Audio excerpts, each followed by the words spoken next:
Hello everyone, शिक्षा विधि में सबका स्वागत है। आज हम करेंगे स्टैटिक जीके एक नया पार्ट, इंडियन डिफेंस टेक्नोलॉजी, भारतीय रक्षा प्रौद्योगिकी। अब ये टॉपिक क्यों? क्योंकि स्टैटिक जीके की वेटेज बढ़ी हुई है। अब स्टैटिक के अंदर क्या कवर करना चाहिए, कितना कवर करना चाहिए, कैसे कवर करना चाहिए, सबसे बड़ा इशू है एसएससी एस्पिरेंट के लिए या किसी भी एग्जाम के लिए। द थिंग इज कि हमें पहले ये समझना होगा कि स्टैटिक जीके का कौन सा क्वेश्चन ऐसा है जो एग्जामिनर पिक कर रहा है।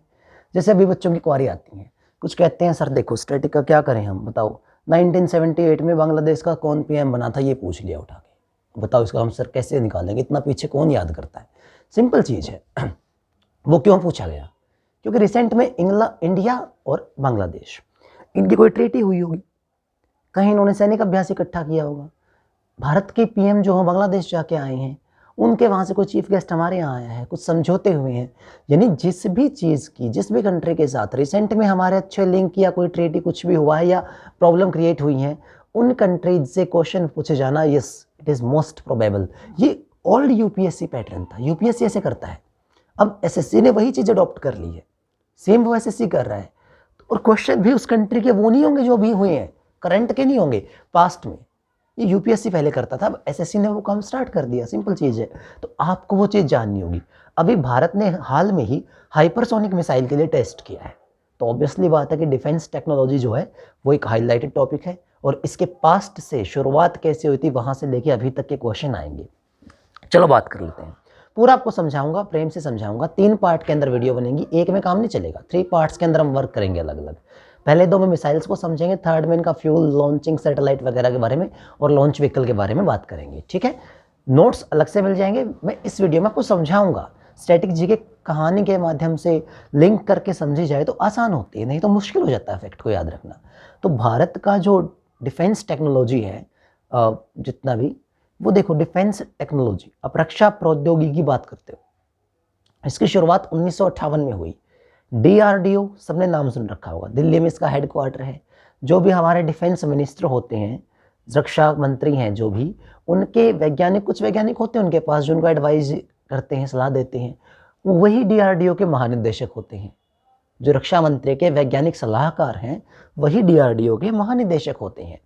तो DRDO, defence research and development organisation, जो नई दिल्ली में हेडक्वार्टर है इनका, तो ये 1958 में एस्टेब्लाइज हुआ था। लेकिन तब ये इंडिपेंडेंट नहीं था, स्वतंत्र नहीं था, बाकी डिपार्टमेंट के साथ मिलकर ये काम करता था। 1980 में आकर ये इंडिपेंडेंट हुआ, मतलब प्रधानमंत्री नेहरू के टाइम से इसकी शुरुआत हुई, लेकिन तब ये गुलाम था, मिलकर काम करने वाला। 1980 में फाइनली मतलब ये इंडिपेंडेंट तरीके से काम करना इसने स्टार्ट किया। तो जब इसने इंडिपेंडेंट काम करना स्टार्ट किया, ये क्वेश्चन ध्यान रखना किस ईयर में इंडिपेंडेंट हुआ था, सॉरी 1980 में ये इंडिपेंडेंट हुआ था। तो इंडिपेंडेंट होने के बाद 1983 में जो उस वक्त की प्रधानमंत्री हैं इंदिरा गांधी, 1983, वो एक इंटीग्रेटेड प्रोग्राम स्टार्ट करती हैं, जिसमें सब मिला जुला सम्मिलित विकास कहते हैं ना, कि आप मिसाइल्स डेवलप कीजिए। इसरो को और डीआरडीओ को कहती है कि आप आगे आओ भाई, और डीआरडीओ को मेन हेड बनाती है इंटीग्रेटेड प्रोग्राम का। तब भारत पहली 5 मिसाइल के ऊपर काम करता है। वो क्या थी? पृथ्वी, त्रिशूल, आकाश, अग्नि और नाग। ये कैसे वर्क करेंगी आज इनके बारे में जानेंगे। उससे पहले एक छोटी सी बात और समझते हैं। इनके नाम बहुत कुछ समझाएंगे हमें, नाम से ही बहुत कुछ याद रहेगा हमें, लेकिन पहले ये समझते हैं मिसाइल जो चलती है उसकी जो गति होती है वो मैक नंबर के अंदर मेजर की जाती है। आप ये नहीं कहेंगे 3000 किलोमीटर प्रति घंटा, 5000 किलोमीटर प्रति घंटा, 500 किलोमीटर प्रति घंटा, सॉरी, मिसाइल के बारे में ये नहीं कहा जाता कभी भी। मैक नंबर 1 है, मैक नंबर आधा है, मैक नंबर 5 है, मैक नंबर 3 है, इस टाइप से। ये तो मैक नंबर क्या है? कोई भी ऑब्जेक्ट भाई चलेगा तो उसकी स्पीड होगी। उस स्पीड को अगर मैं डिवाइड कर दूं स्पीड ऑफ साउंड से, ध्वनि की गति से, तो एक रेशियो निकल के आएगी, और वही रेशियो क्या कहलाएगी? Mach number. मैक नंबर एक साधारण सी अनुपात है, एक रेशियो है किसका? किसी भी वस्तु की गति डिवाइड बाई ध्वनि की गति, ठीक है। तो ये मैक नंबर 4 टाइप से बनता है। अगर वस्तु की गति ध्वनि की गति से कम है, ध्वनि की गति speed of sound standard air में 346 मीटर पर सेकंड या 330 मीटर पर सेकंड मानते हैं अकॉर्डिंग टू टेम्परेचर। अगर 22 डिग्री सेल्सियस की बात करोगे तो 346 मीटर पर सेकंड, अगर 0 डिग्री सेल्सियस की बात करोगे 330 मीटर पर सेकंड। ये हम मानते हैं। तो ये ध्वनि की गति है भाई। ध्वनि की गति से आप भाग दोगे, अगर आपकी मिसाइल की गति कम है स्पीड ऑफ साउंड से, तो आपका आंसर 1 से कम आ जाएगा। ऊपर छोटी वैल्यू है, नीचे बड़ी वैल्यू है, तो ये मिसाइल कहलाती है सब सोनिक मिसाइल, ध्वनि की गति से कम चलने वाली। अगर ध्वनि की गति और मिसाइल की गति बराबर हो जाए तो एक आंसर आएगा। ये इनका मैक संख्या कहलाती है ट्रांससोनिक। एक मैक नंबर वाले होते हैं ट्रांससोनिक। अगर मिसाइल की गति ज्यादा हो और ध्वनि की गति कम हो तो ऊपर आंसर 1 से बड़ा आएगा। अब 1 से बड़ा तो कितना भी हो सकता है, कितना भी हो सकता है, तो हमने एक रेंज बनाई। अगर 1 से बड़ा और 5 तक है, ठीक है ना, 1 से बड़ा और 5 तक है तो ये कहलाएगा सुपरसोनिक। और अगर 5 से भी बड़ा है तो वो कहलाएगा हाइपरसोनिक। हाइपरसोनिक अभी रसिया क्लेम कर रहा है उसने बनाया है, पर अमेरिका मना कर रहा है कि उसने नहीं बनाया है। रसिया ऐसे झूठ बोल रहा है। अमेरिका, चाइना और रशिया वर्क कर रहे हैं इसके ऊपर। अब भारत ने भी उसी क्लब में शामिल हो गया है, ठीक है। तो देखते हैं जरा, अब समझते हैं पृथ्वी मिसाइल। शुरुआत यहाँ से करेंगे क्योंकि सबसे पहले यही थी। 1983 में प्रोग्राम लॉन्च हुआ, 1988 में हमने पृथ्वी को बनाया, पहली मिसाइल को। पृथ्वी की बात अगर करते हैं, पृथ्वी मीन्स लैंड का पार्ट, जमीन का हिस्सा। तो ये मिसाइल जमीन से जमीन पे अटैक करती है। मिसाइल के बारे में सबसे पहले यही जानना है कि ये जमीन से हवा में चली जाएगी या जमीन से जमीन पे अटैक करेगी। तो पृथ्वी का मतलब ही जमीन है, तो जमीन से जमीन पर अटैक करने वाले मिसाइल पृथ्वी है। पृथ्वी पहली मिसाइल है, 1988 में बनाई गई थी। 40 किलोमीटर से 250 किलोमीटर तक इसकी रेंज है। इतनी रेंज में ये अटैक करेगी पृथ्वी, ठीक है। थोड़ा आगे बढ़े, थोड़ा आगे बढ़ने के बाद हमने बनाई त्रिशूल। त्रिशूल आप जानते हैं, भगवान शंकर वो हाथ में रखते हैं त्रिशूल और ऐसे फेंक के मार सकते हैं। अब त्रिशूल को फेंक के मार सकते हो अपने हाथ से, आप जमीन पर खड़े हो, पर अब त्रिशूल को हवा में फेंक सकते हो। यानी कि जमीन से हवा पर अटैक करने वाली, लैंड टू एयर अटैक करने वाली मिसाइल, वो क्या कहलाई? त्रिशूल। त्रिशूल की रेंज कम होती है, मतलब आप हाथ से फेंक के मारोगे कितना दूर फेंक सकते हो किसी चीज को, लेस पोटेंशियल भाई, इतना जोर तो नहीं लगा सकते आप त्रिशूल के अंदर, ठीक बात है। तो वो 500 मीटर से लेकर 9 किलोमीटर तक की रेंज। लेकिन त्रिशूल, आप किसी चीज को जब हाथ से फेंकते हो तो शुरुआत में आप जोर लगाते हो, पावर फोर्स बहुत लगाते हो, तो वो तेज चलता है। त्रिशूल मैक 2 यानी सुपरसोनिक है, मैक 2 की गति से त्रिशूल ट्रेवल करता है। त्रिशूल ने जमीन से हवा पर अटैक किया, तो आकाश क्या करेगा? आकाश भी वही चीज है। आकाश क्या है? ऊपर, है ना। तो जमीन से हवा पर अटैक करने वाली अगली मिसाइल है आकाश। आकाश त्रिशूल का बड़ा भाई आप कह सकते हैं। त्रिशूल छोटी रेंज में काम करता है ना। आकाश बड़ी रेंज में काम करता है। आकाश के अंदर आप 25 किलोमीटर तक अटैक करवा सकते हैं आकाश मिसाइल से, जमीन से हवा पर अटैक करती है। बट आकाश में कुछ चीज नई यूज हुई। पहली बात, आकाश मोबाइल लॉन्चर है, दूर से इसको लॉन्च किया जा सकता है। दूसरी बात, आकाश में रैमजेट प्रिंसिपल यूज हुआ। अब अगला क्वेश्चन आप कहेंगे सर ये रैमजेट क्या आ गया? तो जब इंजन को समझाऊंगा तब समझाऊंगा, फिलहाल आप इतना समझें कि जो फ्यूल यूज होता है उसके अंदर एक नई टेक्नोलॉजी बनाई गई थी कि एटमॉस्फेरिक ऑक्सीजन जो है उसको फ्यूल के रूप में इस्तेमाल क्यों नहीं करते हम। एटमॉस्फेयर में ऑक्सीजन तो है 18 से, जो ओजोन लेयर स्टार्ट होती है 32 से 50 किलोमीटर के बीच, तो क्यों ना उसका इस्तेमाल किया जाए। तो वो एटमॉस्फेरिक ऑक्सीजन को इस्तेमाल करने के लिए क्या बनाया गया? नुकीले इंजन बनाए गए जो आगे से यूं पहने थे, तो हवा उनके ऊपर से जाती थी, प्रेशर से एंटर करती थी। प्रेशर से एंटर करती थी तो कंप्रेस हो जाती थी, उसकी स्पीड बढ़ जाती थी, और जब बाहर निकलती थी तो आउटवर्ड थ्रस्ट, धक्का, पुश वो क्रिएट करती थी जिससे मिसाइल फास्ट चले। अब तो स्क्रैमजेट भी बन गई हैं, तो ये रैमजेट, स्क्रैमजेट फिर समझाऊंगा।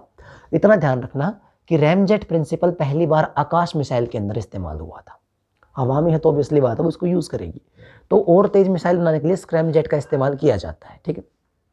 तो आकाश ने अटैक किया, आकाश फ्यूचर की मिसाइल बनाएगी मतलब उस टाइम को देखते हुए, ठीक है। तो आज तो वो कॉमन है। तो आकाश हमारी अगली मिसाइल बनी जिसने 25 किलोमीटर तक अटैक किया, और अमेरिका की टेक्नोलॉजी से कंपेयर हुआ रैमजेट के इस्तेमाल की वजह से मोबाइल लॉन्चर यूज होता है। चौथे नंबर की मिसाइल बनी हमारी अग्नि। अग्नि क्या चीज है? अग्नि 5 भाग में है। अग्नि 1, 2, 3, 4, 5। अब देखो, आग जो लगती है वो जमीन के ऊपर लगती है, आप जानते हैं। आकाश में तो आग लगेगी नहीं, जमीन पे आग लगती है, मतलब पृथ्वी की ही बड़ी बहन है। पृथ्वी जमीन पे भी अटैक करती थी, मिसाइल और अग्नि मिसाइल भी जमीन पे ही अटैक करेगी, लैंड टू लैंड अटैक करेगी। बट पृथ्वी की रेंज कम थी। आप जानते हैं जंगल के अंदर आग लग जाए तो वो कितनी फैल जाती है। ऑस्ट्रेलिया में देखा आपने कितनी फैली थी अभी, ठीक है ना।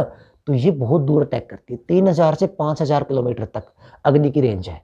अग्नि 1 और अग्नि 2 बहुत सिंपल मिसाइल थी। अग्नि 3 पहली बार ऐसी टेक्नोलॉजी से डिजाइन हुई कि इसको पनडुब्बी से भी लॉन्च किया जाए, क्योंकि नौसेना की जरूरत भी पड़ेगी।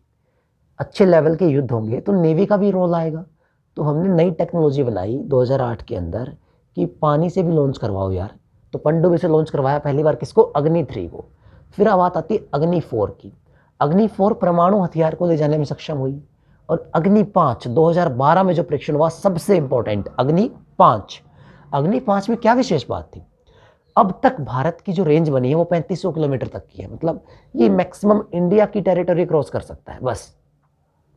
अब जानते हैं ना भारत इधर से उधर 3200 किलोमीटर तक तो फैला ही हुआ है, 2900 और 3200। तो अब अग्नि 5 जो थी वो 5000 किलोमीटर की रेंज लेके आई। मतलब पहली बार भारत एक ऐसे क्लब में शामिल हुआ जो इंटर कॉन्टिनेंटल अंतर महाद्वीपीय अटैक कर सकते थे। इंटर कॉन्टिनेंटल अंतर महाद्वीपीय अटैक वो कर सकते थे, ठीक है। तो अग्नि 5 ने भारत को उस क्लब में शामिल किया जिसमें सिर्फ 5 देश शामिल थे, अमेरिका, चाइना, रसिया, फ्रांस और ब्रिटेन। ये 5 कंट्री थे जो अंतर महाद्वीपीय अटैक कर सकते थे। भारत में शामिल हो गया। तो अगर आप इंटर कॉन्टिनेंटल अटैक कर सकते हो तो आप मिसाइल्स के ऊपर भी डिस्ट्रॉय कर सकते हो भाई। तो सैटेलाइट रोधी मिसाइल है, ये सैटेलाइट को भी डिस्ट्रॉय कर सकती है अग्नि 5, ठीक है। और सैटेलाइट से लॉन्च भी की जा सकती है। ये अग्नि 5 की खास बात बनी, 2012 में लॉन्च हुई। अब बात कर लेते हैं हमारी अंतिम और 5वें मिसाइल नाग की। नाग, सांप के बारे में आपने सुना है, एक कहानी चलती है ना कि अगर आपने जुड़वा सांप में से किसी एक को मार दिया तो दूसरे की आंखों में आपके फोटो खींच लिए गए और अब वो कहीं भी जाके ढूंढ लेगा, टारगेट फिक्स हो गया उसका। आप कहीं भी भागो तो वो आपको मारेगा ही मारेगा अब तो अग्नि 5 की वही चीज, सॉरी नाग मिसाइल की वही चीज है। ये दागो और भूल जाओ, फायर एंड फॉरगेट प्रिंसिपल पे है, दागो और भूल जाओ सिद्धांत। मतलब टारगेट इतना एक्यूरेट होता है कि बदलता रहे, डिस्ट्रॉय कर देगा। लेकिन आप जानते हैं नाग जमीन के ऊपर चलता है तो जमीन पे अटैक कर सकती है। 4 किलोमीटर रेंज है, सांप कितना भागेगा बेचारा, ऐसा थोड़ी है कि भाग भाग के कॉन्टिनेंट पार कर जाएगा, ठीक है ना। लेकिन ये टैंक रोधी मिसाइल है, टैंक को डिस्ट्रॉय कर सकती है। दागो और भूल जाओ सिद्धांत पर, टैंक इधर भागे टैंक उधर भागे, छोड़ेगी नहीं, ये बात कंफर्म है, ठीक है। दागो और भूल जाओ सिद्धांत। तो ये 5 बेसिक मिसाइल थी जो शुरुआत में बनाई गई। फिर आगे आगे नई नई टेक्नोलॉजी बनी और ब्रह्मोस तक हम पहुंचे और कैसे हमने हाइपरसोनिक परीक्षण किया, ये जानने के लिए भाग 2 जरूर देखें जो जल्द ही अपलोड होगा। अगर आप वीडियो चैनल के ऊपर पहली बार आए हैं तो चैनल को सब्सक्राइब करें, अच्छी लगे तो वीडियो को लाइक भी करें, शेयर भी करें। भाई ना अच्छे लगे तो मत करना, लेकिन एग्जाम ओरिएंटेड है, फैक्ट का फ़ायदा ज़रूर उठाएं। अगर आप हमारे टेलीग्राम ग्रुप जो डिस्क्रिप्शन में गिवन है ज्वाइन करते हैं तो आपको इसकी PDF वहाँ पे मिल जाएगी और व्हाट्सएप ग्रुप के ऊपर भी मैं PDF शेयर करवा दूँगा।